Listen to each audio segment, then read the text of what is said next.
Hello, welcome to Just Vintage Crochet and welcome to one of our mystery patterns. If you are new to the channel, I have a stack of patterns here that were put together for me, so I did not pick these. Anything that could give away what the pattern is has been blacked out or cut off. We do have titles and pictures, I just don't have them in my possession. Someone else has them. So we're going to pick a number, work the pattern with no context, no picture, just the words, just the directions. So let's see what we got. Oh, also, the majority of these patterns are from the 1800s, with a few exceptions from the 1900s, early 1900s. Here we go. Okay, that's the one. It just popped right out. Number 9. Okay, you guys know I could not have possibly have done that on purpose. How many times? What's the running tally of how many times I picked a number and it was the one right on top? So this one here says it's from 1912. Okay. It says material. Now, this is probably going to be a US pattern because I don't think I have any UK pattern books from the 20th century.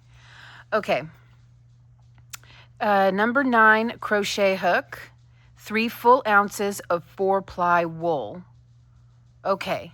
So we're looking for number 4 worsted weight, I'm guessing. What is a number 9 crochet hook? Because of all the crochet hook sizes that elude me, the early 1900s are the ones that elude me the most because there's just no comparable reference that exists. You just sort of have to figure it out. Usually knowing what the item is really helps. Oh boy. Okay. All right, I'll be right back.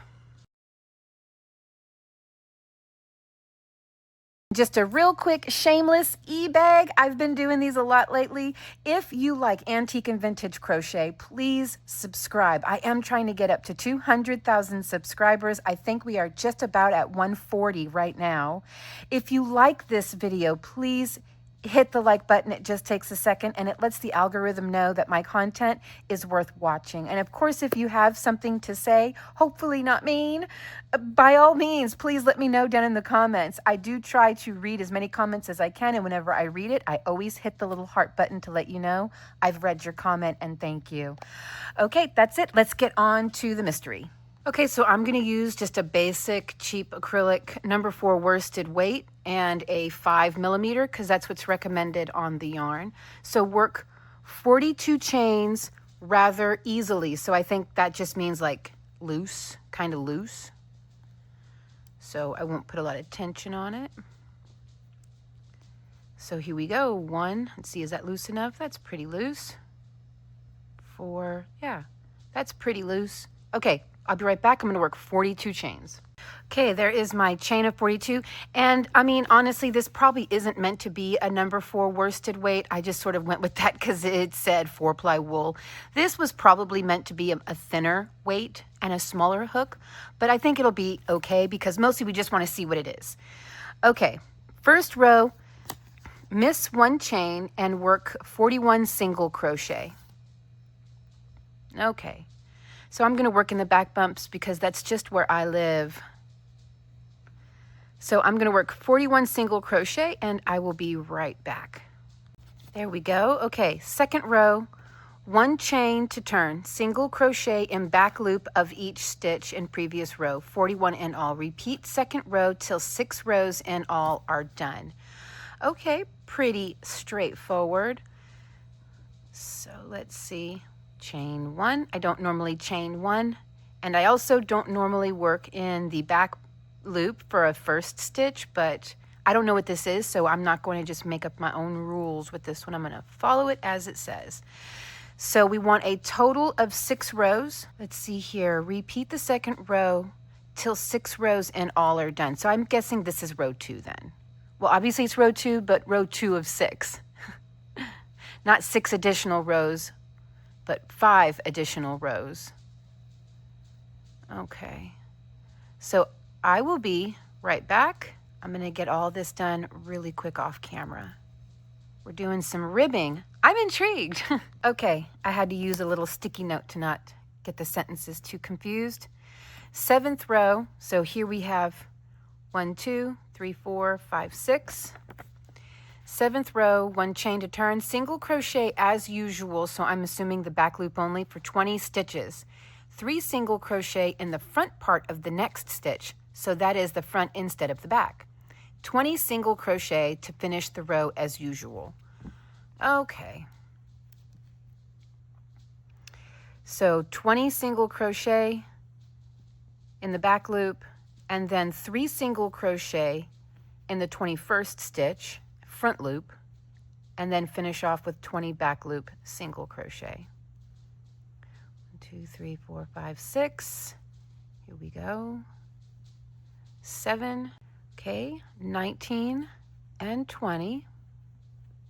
Then the 21st stitch gets 3 in the front loop. 1, 2, 3.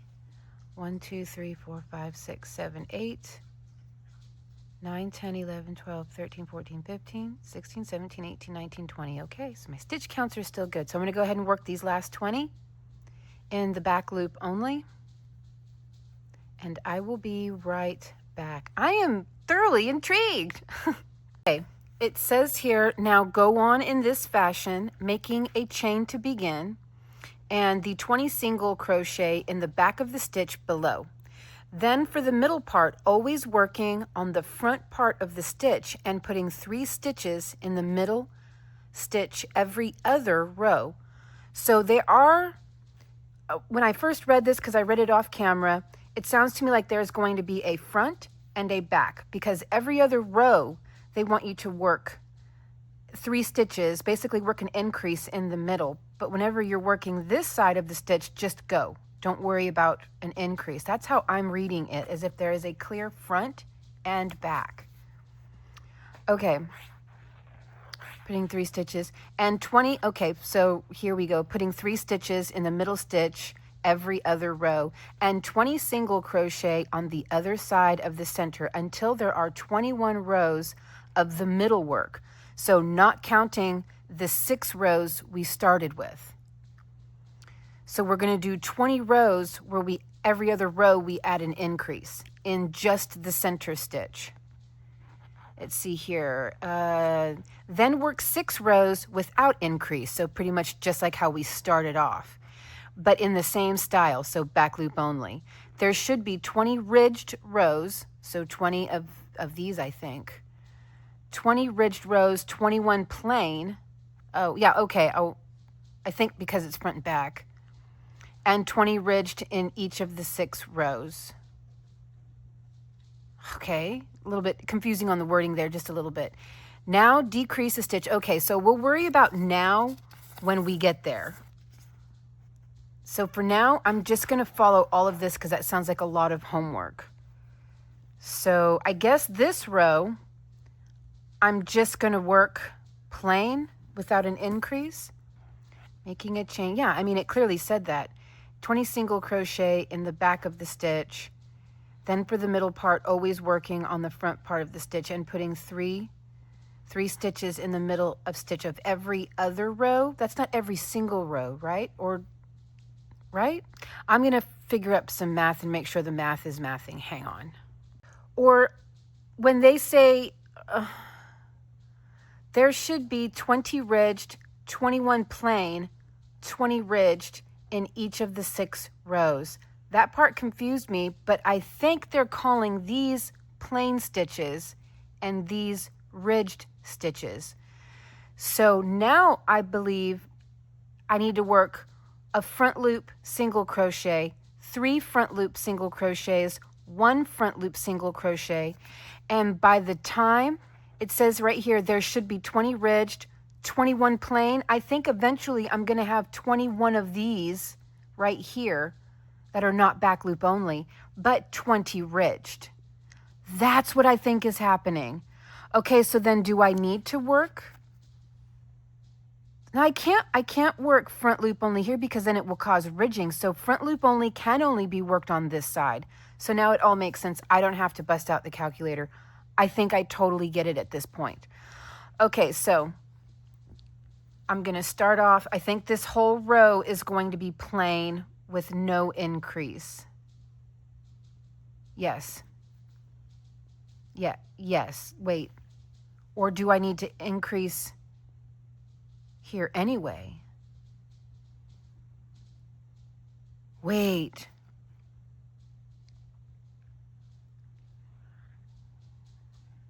Middle part, always working on the front part of the stitch and putting 3 stitches in the middle every other row. Okay, no, I definitely get it now. Okay. So back loop only without an increase on this side of the work. And because I'm working back loop only, it's still going to be the front stitch, the front loop. When worked this way, it will still be the front loop. So I think this is what I meant to do. If not, it's not the most impossible thing to undo it and try again.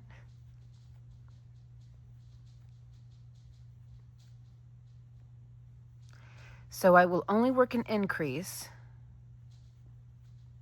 I think. Right? Maybe this is a way to control how not to increase it too fast, because right now we have an increase of 3. Then it will be 6, forgive me. 3, then up here will be 6, skip, 9, skip, 12. Yeah, I think it's just every other row. Because we will get to 21 in not too much time. So I think it's going to allow for a slow increase, a gradual increase. For whatever this is. Any guesses yet? Leave them in the comments. Any guesses yet before we get to the end of this video? No cheating, no jumping to the end.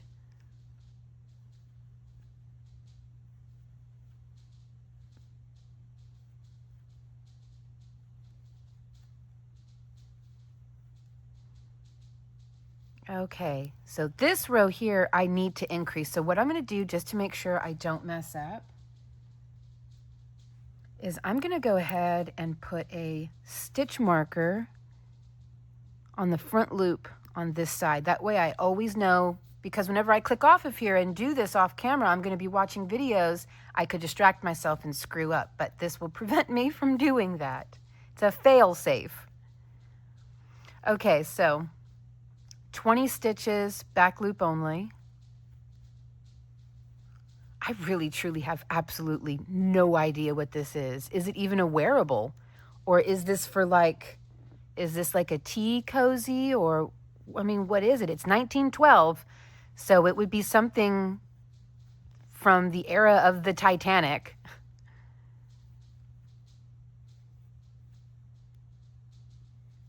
Very intrigued.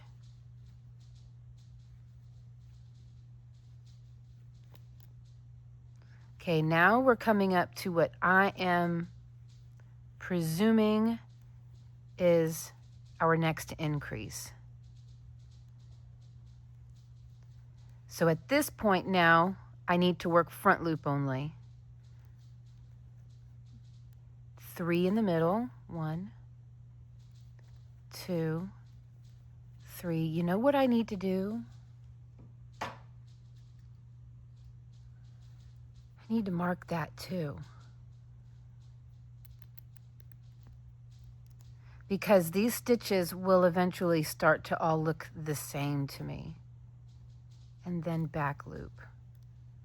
Yeah, let me get another.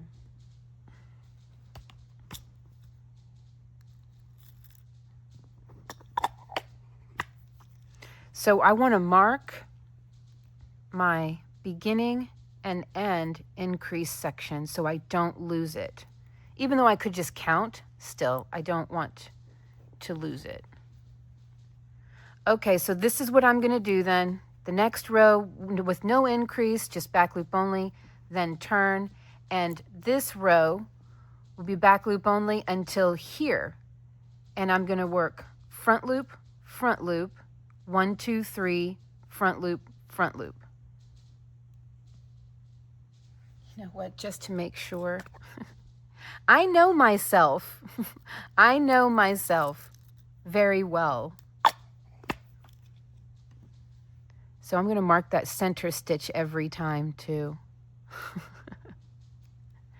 Okay, so I will be right back. I'm going to go ahead and work this until there are 21 plain or front loop only stitches going across. Okay, I'll be right back. So I have now reached the point where I have 21 stitches in the front loop. So 1, 2, 3, 4, 5, 6, 7, 8, 9, 10, 11, 12, 13, 14, 15, 16, 17, 18, 19, 20, and 21. Okay, so now it says that we must work 6 rows without an increase, then work 6 rows without an increase, but in the same style. So still working back loop, then front loop, then back loop. There should be 20 ridged, 21 plain, 20 ridged of each of the 6 rows. Right, so that confirms it. We're still maintaining the front loop only on this part here. Then we start working decreases. Okay. So I'm going to go ahead and start working my 6 rows of no increasing. So pretty much just no more 3 stitches in the middle. Just maintain the stitch count. 20, 21, 20. Okay, I'll be back whenever I have 6 rows of that done. So I have given up on trying to figure out what this is. So I'm just going to let it play out. So I have worked my 6 rows of plain without increasing. I have no earthly idea what this thing is. So it says here, now, I already read all the way to the end, and I'm glad I did. It says, now decrease a stitch, 1 stitch, in every row by missing it all together. Or draw the wool through the first one and then the other, and then work the 3 loops on the hook off as if they were 1 stitch, so working a decrease. Repeat until you are down to 41 stitches again. When you work 6 plain rows at the beginning or until the blank is large enough. Then it says sew or crochet 2 edges together. Note, to make the blank smaller, either do fewer rows in the increasing part or underneath, or use a slightly smaller hook. To make it larger, do 1 or 2 extra plain rows. Practically the same result of blank with less trouble will be attained by working in ridged crochet all along the increasing and all along and increasing by putting 2 stitches in the middle. Okay, that's all about how to make it bigger and smaller. The important part is down here. The decreasing is done by taking 2 stitches together every row in the center. Because when I first read that, I'm like, what, I just decrease on one side? No, in the center.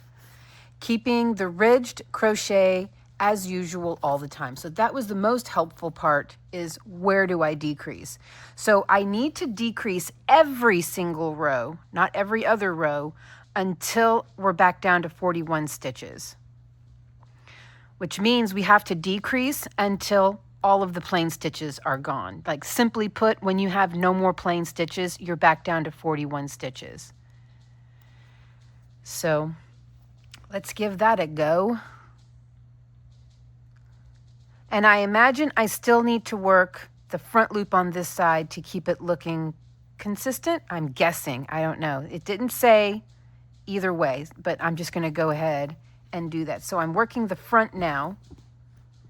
So I will be working front loops here, and I'm going to decrease where the red stitch is, where the red stitch marker is. So I will work my way up to that point. I'll be right back. I've made my way up to this center point, and I did work all of these front loop. So here we go. I think it says you can skip it or work them together. I think I don't want to skip it because that would create like a hole, right? Yeah, it would. So I think, let's see. I think what I'll do is is work these two together, and then whenever I come up and work this way, I'll work these two together. So I will offset it every row. That way it keeps it even. I think that's what I will do. We'll see how that looks. So I'll go ahead and work these two together.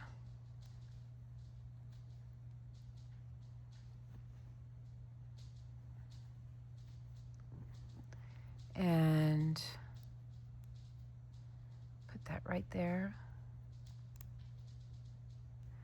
Okay, I'm going to go ahead and work down, turn, and I'm going to work my way back up, and we'll see how that works out. I'll be right back. Okay, so here I have worked my way up. So what I'm going to do this time is work these two stitches together. So I think it'll just slightly offset it in a way that keeps it centered-ish.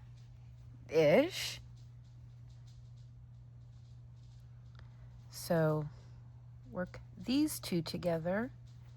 And then the next time when I come up, I'll put my stitch marker over here and work these two together. It'll work out. Hopefully. So yeah, I'm going to move my stitch marker up over this way now and work these two stitches together the next time around. Or work this stitch so you get a better visual. I'll work these two stitches together. And then whenever I come back around up this way, I think it'll work out. I think it'll work out. Okay, I'll be back. I'm going to work this down and back up to the center again and work that with you. When I get up to around this point. Okay, back up to the middle again. This is the front, so I'm working front loops on this side. And I'm going to work these two stitches together.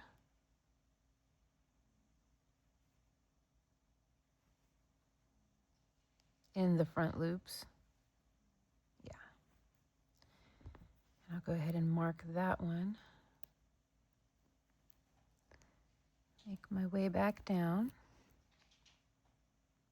I just don't know what this is. I really don't. Maybe it's some kind, well, wait, no, I was just going to say maybe it's some kind of headwear, but it said sew the edges together.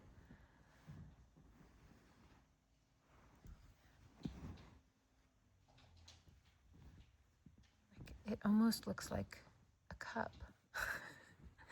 Like men's underwear kind of cup, doesn't it? Look. See what I mean? I'm not trying to be inappropriate, okay? That's what it looks like. Don't shoot the messenger. We have had some things on this channel before that looked pretty inappropriate that were never meant to be. Do we all need to harken back to the hat? It, to me, looks like a cup for men's underwear. I don't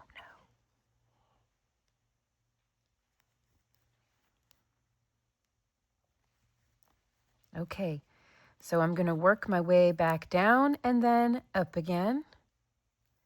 And I'll show you. Let's see here. 1, 2, 3, 4, 5, 6, 7, 8, 9, 10, 11, 12, 13, 14, 15, 16, 17. 17 more rows of this. So I think what I'm going to do is just go ahead and work the rest of this off camera so that the video is not too crazy long. Because, yeah, I reduce one stitch every row. That's going to be another 17 rows, so it's not a cup. Okay. Kind of looks like, I know, but, you know, I don't know. I know and I don't know. Okay. Enough of that. I'll be back whenever I have worked all my stitches off. But I'm just going to keep doing that every back and forth. I'm just going to take the one from this side and blend it with that one, then the one from this side and blend it with that one, just to keep it centered. And then I'll come back and show you what it's supposed to be. I don't think we're still going to know even then. Okay, so I worked all the stitches off. I counted, I have 41 stitches, and it says here on the second page, repeat until you are down to 41 stitches again when you work 6 plain rows as at the beginning. So now I need to work 6 plain rows. Okay, I'll be right back. I mean, it's just going to be plain rows backward and forward, just like how we started. So I will be right back whenever I have worked 6 plain rows. Okay, so after working the last 6 rows, here's what we have, and it's kind of looking like an elbow guard for a giant. I think I used way too big of a yarn and hook, but it also kind of looks like it's something you put on your leg, like on your knee, doesn't it? Look like a knee brace. Or it looks like Henry VIII's codpiece. I know, I'm inappropriate. Maybe it folds this way. It naturally wants to fold this way, though, if I'm honest. And I am. Okay, what if it covers something that was popular in the 1912s? You know, like sew these sides shut and it just slips over the top of something like this. But as I'm making it, it naturally just wants to fold like this. And it makes it look like it's like for your elbow or for your knee. Okay, so it says to sew it up, but because I don't know what side to sew, I may have to go ahead and grab the photo if there is one, but it's from a 1912 book. There's likely a photo. If nothing else, we'll at least get the title. And it says right here, when the blank is large enough, sew or crochet the 2 edges together. So these 2 edges or just these 2 edges, I don't know. I don't know without a title or a picture. So I am going to go get the title and hopefully picture, and I will be right back. Okay, here is what it is. It's a kneecap. For what, though? To keep your... I mean, I think I used way too big of a yarn and hook. Way too big.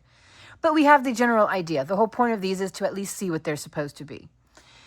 But what would you use this for? Because when I go through my Rolodex of images in my head of the way people dressed around the era of the Titanic, I mean, this is 1912. That's the year the Titanic went down. I don't recall seeing people wearing kneecaps on the outside of their clothes, but maybe they wore them underneath for warmth, or maybe if they work, or maybe it's for children when they go out and play so they don't ruin their trousers. But maybe if you work and you have to get on your knees, like people who do flooring and grout work and stuff like that have to work on their knees almost all day. But maybe it's for children to put over their trousers, the knees of their trousers, so they don't ruin their... I don't know what this is for. But this is what we have. And so it would be sewn together this way so that you can slip it on. And it's so big. Oh my goodness. Let's see. Get my leg in here. Leg reveal. Okay. There we go. And pajama pant reveal. It would actually just fit me. Oh, it would like, here, let me scoot under here more for you.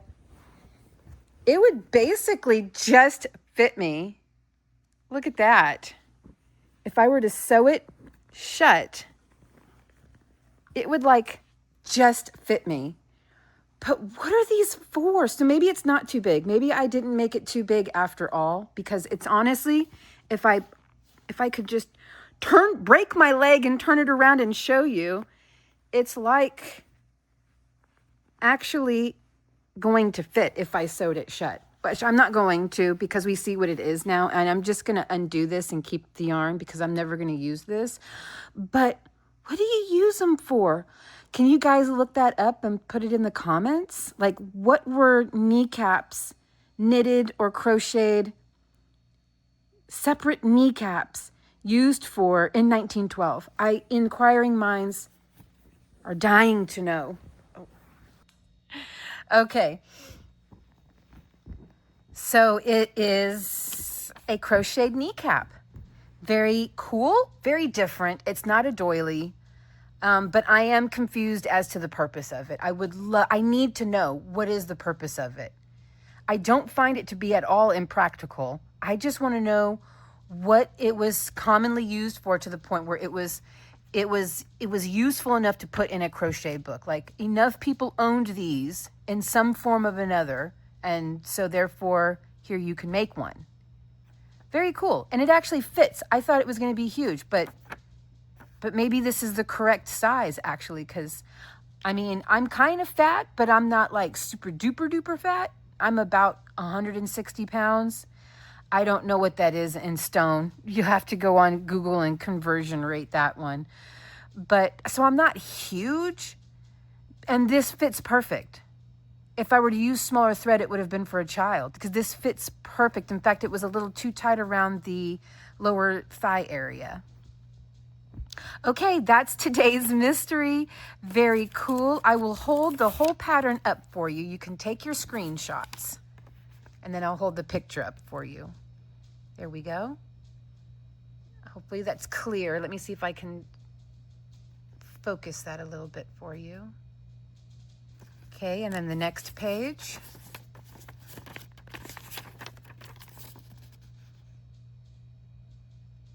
I don't know what book this came out of, because again, I don't pick these patterns. So I have, probably 24 books from this era, from the 1900s clear into the 1920s. I couldn't even pretend to guess what book it came out of.